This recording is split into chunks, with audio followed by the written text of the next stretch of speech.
Film diawali dengan memperlihatkan seorang manajer hotel bernama Sunwo sedang bersantai. Namun tiba-tiba didatangi oleh salah satu bawahannya dan melaporkan kalau di lantai bawah, tepatnya di tempat klub malam, terdapat beberapa pengunjung yang sedang berbuat kericuhan. Tanpa basa-basi, Sunwo langsung mendatangi para pelanggan yang dimaksud. Ditemani bawahannya yang juga seorang anggota keamanan, mereka langsung memberikan waktu 3 detik agar para pelanggan berdiri dari tempat duduknya. Dan ketika peringatannya tak dihiraukan, disitulah kita melihat amukannya.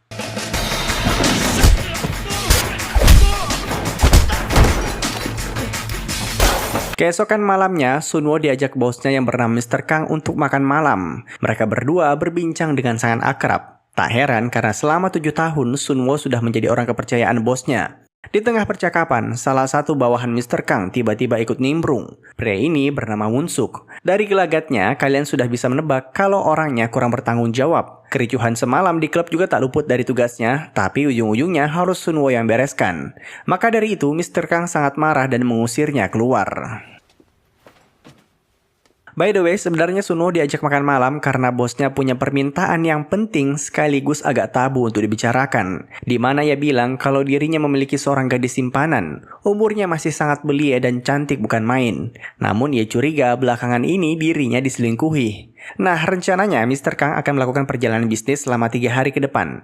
Dan selama itu juga Sunwo diminta untuk mengawasi gadis simpanan bosnya. Mr. Kang menambahkan, jika gadis itu terbukti main belakang, maka Sunwo tak boleh ragu untuk menghabisinya.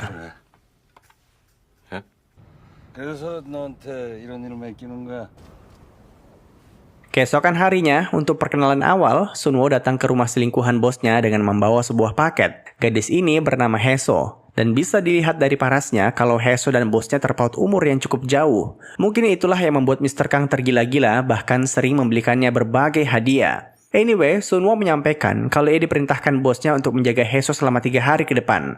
Makanya ia siap mengantarkannya kemana saja. Tapi tawaran itu ia tolak dan Sunwo malah disuruh pulang. Tak lama kemudian, Heso terlihat keluar dari rumahnya bersama seorang pria tak dikenal. Di hari pertama pengintaiannya, Sunwo mengikuti kemanapun mereka pergi. Sayangnya, selama pengintaian, tak ada bukti kuat kalau laki-laki itu adalah selingkuhan Heso. Makanya, Sunwo belum mengambil langkah apapun.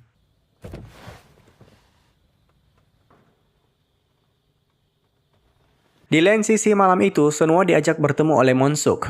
Begitu ketemu, dia nggak berhenti ngoceh soal 3 preman yang kemarin Sunwo pukuli. Di mana ketiganya ternyata anak buah seorang ketua gangster bernama Baek. Akibat perbuatannya, kini si ketua gangster tak berhenti menelponnya. Sunwo merasa temannya ini terlalu banyak bacot dan memilih untuk mengangkat telepon dari si ketua gangster. Tanpa ragu, ia mengajaknya bertarung jika ada masalah yang dianggap belum selesai.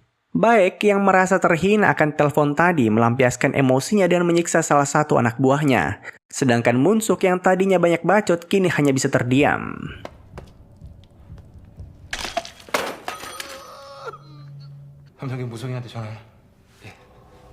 Keesokan harinya, tiba-tiba Heso menelpon dan minta ditemani ke studio rekaman.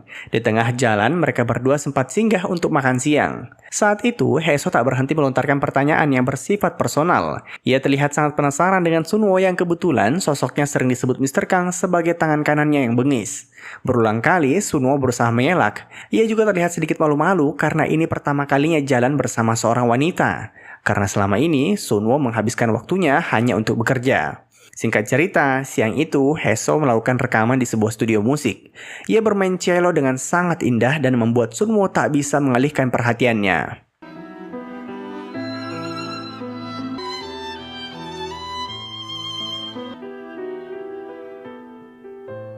Di tengah rekaman, tiba-tiba Sunwo ditelepon Munsuk untuk segera kembali ke hotel. Terlihat Baek juga berada di sana dan asik minum bersama para wanita penghibur yang Munsuk sudah sediakan spesial untuknya. Merasa di atas angin, Baek kembali memperlihatkan arogansinya di hadapan Sunwo. Namun dia tidak tahu kalau Sunwo adalah sosok yang sangat tegas. Bahkan tak ragu untuk melawannya jika kembali membuat onar. Ketika Sunwo kembali ke studio rekaman, ia menemukan Haeseo telah dijemput oleh pria kemarin. Makanya diam-diam ia kembali mengikutinya. Tapi sepanjang pengintaian, ia tak melihat ada hal yang aneh. Di lain sisi, Haeseo diam-diam ternyata sudah sadar kalau dirinya sedang diintai. Makanya begitu Sunwo sudah pulang, ia menelpon pria tadi untuk segera kembali ke rumahnya. Nah, pasti cowok tadi mutar balik, kedua mobil mereka sempat berpapasan. Dan Sunwo langsung sadar kalau dirinya sedang ditipu.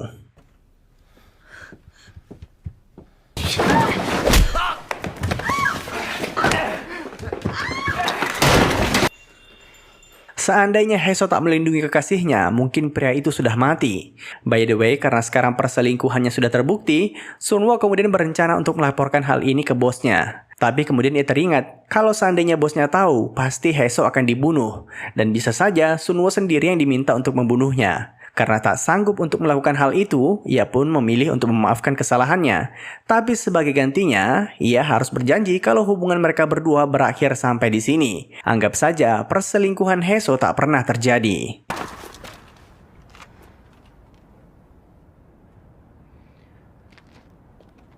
Pulang dari sana, entah kenapa Sunwo merasa sangat kesal. Ditambah lagi, saat di tengah jalan ada sekelompok anak muda yang bertingkah arogan. Bahkan sampai berani melemparkan puntung rokok ke jendela mobilnya. Ya, bisa dibilang kebetulan sekali Sunwo sedang butuh pelampiasan emosi. Dan begitu ia berhasil mencegat mobil mereka di tengah jalan, anak-anak muda itu Sunwo habisi sekaligus.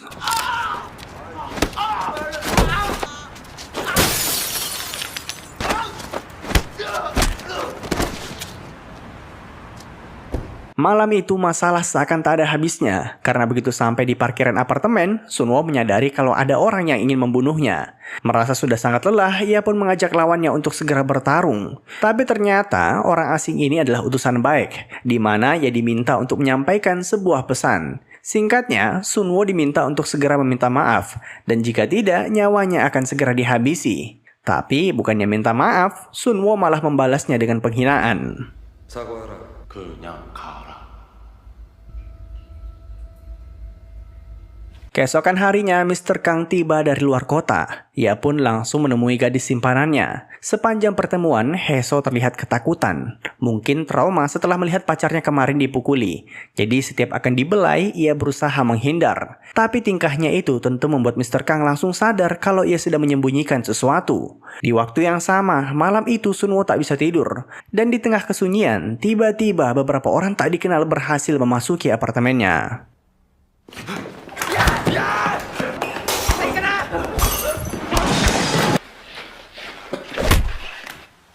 Ternyata itu adalah ulah utusan baik. Sunwo dipukuli hingga luka parah. Dirinya kemudian disekap di sebuah gudang.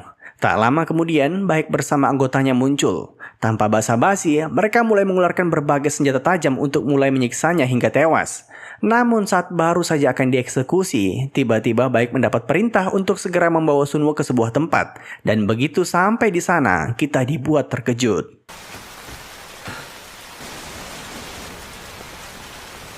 Ya, ternyata kebohongan Sunwo telah terbongkar. Mr. Kang terlihat sangat kecewa, apalagi ketika ditanya alasannya, ia tak bisa memberikan jawaban.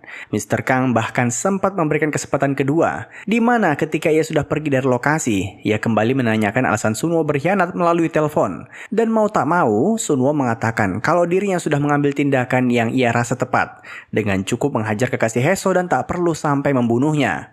Tak puas dengan alasan itu, Mr. Kang memerintahkan anggotanya agar Sunwo segera dieksekusi.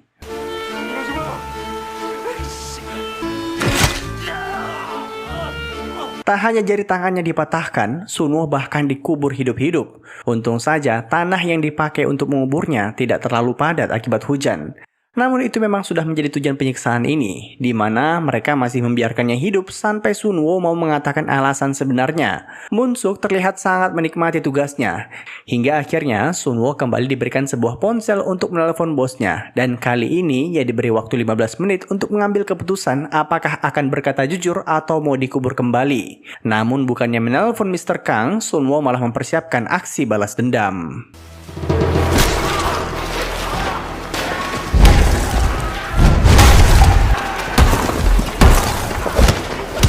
Walaupun telah terluka parah, Sunwo memberikan perlawanan sengit ke belasan preman yang mengepungnya. Ia mencoba memanfaatkan setiap barang di lokasi yang bisa dijadikan sebagai senjata. Namun karena kalah jumlah, pada akhirnya mau tak mau ia harus mencari jalan keluar. Kebetulan sekali terdapat mobil di sana yang bisa ia pakai. Tapi tetap saja saat sudah berhasil naik ke mobil, dirinya tetap harus menyingkirkan para gangster yang menghalangi jalur pelariannya.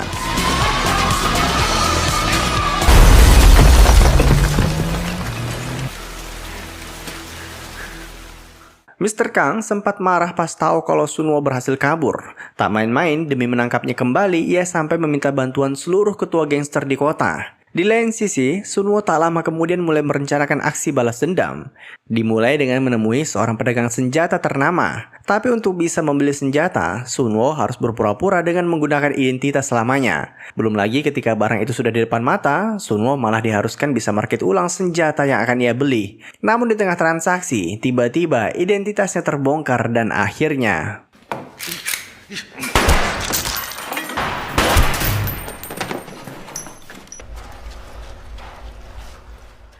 Seluruh senjata yang berada di ruangan, Sunwo curi untuk digunakan dalam aksi balas dendamnya. Begitu sudah punya senjata, hal pertama yang ia lakukan adalah mengincar Baek. Makanya ia kemudian menyandera anggotanya demi bisa mengatur sebuah jebakan. Menggunakan ponsel anggotanya, Baek diminta ke sebuah tempat sepi. Dan tentu saja ketika ia melihat Sunwo yang berhasil selamat dari siksaan kemarin, membuatnya cukup terkejut. Sayangnya saat keduanya sudah bertemu, Sunwo malah terlalu naif. Dan kesempatan itu Baek manfaatkan dengan langsung menikamnya beberapa kali. Hingga akhirnya...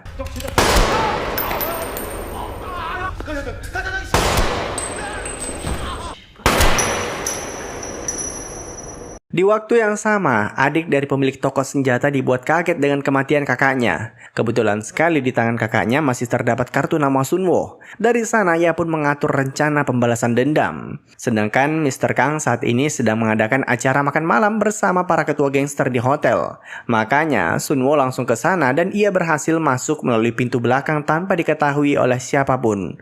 Namun, luka tusukan tadi cukup parah dan membuatnya harus beristirahat sejenak. Dan begitu keluar dari toilet, ia langsung dihadang oleh Munsuk. Tapi kini Sunwo tak lagi ragu untuk membunuh. Tanpa basa-basi, semua orang yang menghalangi jalannya ia habisi.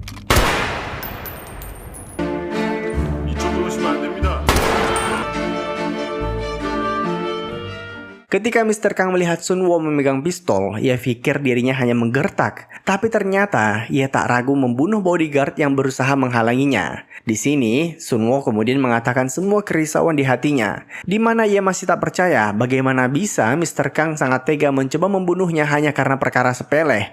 Apalagi selama 7 tahun terakhir ia sudah mengorbankan semuanya demi bisa menjadi anak buah yang baik. Dan akhirnya...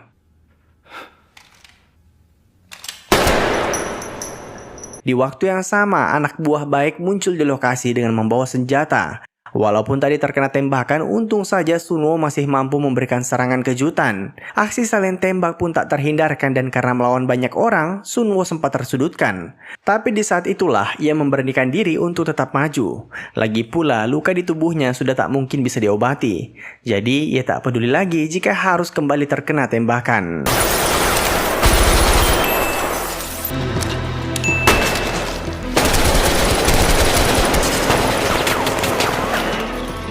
Di lain sisi, adik dari pemilik toko senjata tadi tiba di lokasi. Begitu ia masuk, semua anak buah Baek yang selamat ikut ia bantai. Berbeda dengan orang biasa, dia terlihat sangat ahli dalam menggunakan senjata.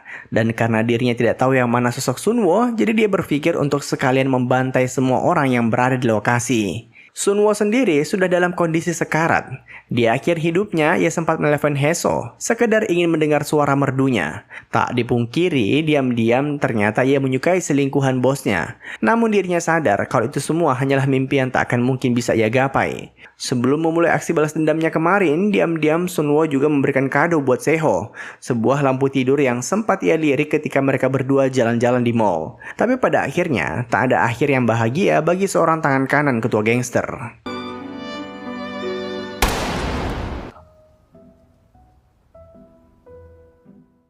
Dan dengan begitu, film pun tamat. Terima kasih telah menonton. Sampai jumpa di film selanjutnya. Jangan lupa komen, like, dan subscribe.